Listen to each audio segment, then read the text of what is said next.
So a typical day for me is going to be quite unique. So I am a sleep neurologist. And so with that, I have my responsibilities in general neurology, as well as my responsibilities in the Department of Medicine, which is where sleep medicine is housed. So I split my time about 50-50 with general neurology and sleep medicine. However, separate from that, I'm also one of the APDs, one of the associate program directors for our neurology residency program as well. So I do have time dedicated to that, and then a little bit of time dedicated towards my obstetric sleep medicine research as well. So an average day would be clinic starts at 8 o'clock, runs until noon. I do sometimes have residents and medical students and fellows as well rotate through clinic, occasionally undergraduate students as well who express interest. And then the rest of the week would be spent in medical education. So that could be preparing lectures or going through quality improvement projects with residents as well. Now, on some weeks, I'm actually on service in the hospital. And so that would be around starting anywhere between about 8 to 9 o'clock. And then we round until we see all of the patients.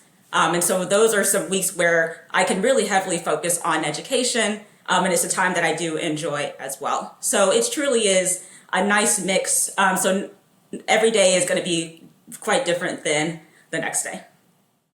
The reason that I actually decided to pursue academic neurology was because of my interest in obstetric sleep medicine. And so that is an area of neurology that is starting to become increasingly popular. And so because of that, I was looking for opportunities that would allow me to research that field a bit more. And so what that entails would be looking at the various sleep disorders. So that would be insomnia, obstructive sleep apnea, narcolepsy, disorders like that, and how do they affect maternal fetal outcomes. And so because of that, I needed to actually be able to develop a clinic to focus on that particular population. And so the best resources for that were provided by way of academic neurology. So the way that my career evolved involved, one, trying to figure out my focus. So when I first started in my academic position as an assistant professor, I had so many ideas of what I wanted to accomplish as an academic neurologist. And so the first few years, it just took trying out various things, various opportunities to figure out which one fit best based on my clinical interest, personality, collaborations.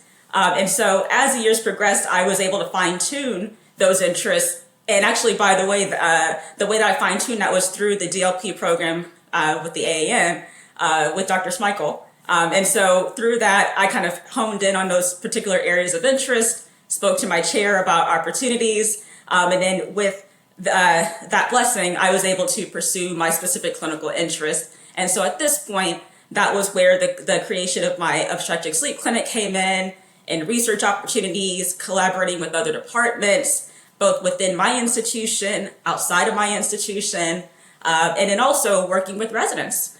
Because when I first started, I actually had very limited involvement with the residents other than being on service. And so now, as one of the APDs, I have actually increased that particular exposure and working with quality improvement with them as well. So it's been a really nice evolution over time, and I hope that in the years going forward, I, again, continue to hone in on my interest. So I'm going to have two answers for that. So on one side is going to be the graduate medical education part, because one of my favorite things to see would be seeing residents start as interns or second years and just watching the trajectory of their growth over time. That is something that I love to see, and then just seeing them graduate, move on to bigger things is something that I just love to see every single academic year. And then on the other side of things, in terms of what makes it rewarding, would be just the overall flexibility of academic neurology in terms of being able to customize my schedule, speak with my chair about opportunities, and that flexibility is what allowed me to figure out my clinical interests. So, I tried a few things, realized I didn't like them, was able to then make changes, and so that has led me to, create a schedule that works very, very well for me. And so that is why ultimately my preference for academic neurology did pay off. My advice really would be, one, to begin networking.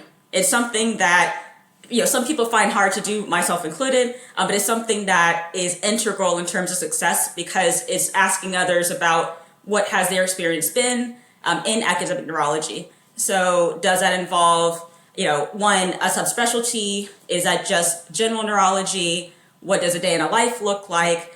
So one, just the networking, shadowing, and then also, do you have research questions? So is that something that you're deciding to pursue? Would it be kind of a hybrid schedule with research and practicing in clinic?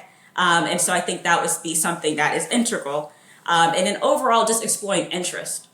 So is there an interest in maybe crossing over to a different specialty? So would that be potentially a collaboration with a department such as, let's say, rheumatology with neurology, or OBGYN in neurology? And so exploring that particular avenue as well, because you really can make the most of it. You can create your own niche, and that's something that the flexibility of academic neurology does allow for.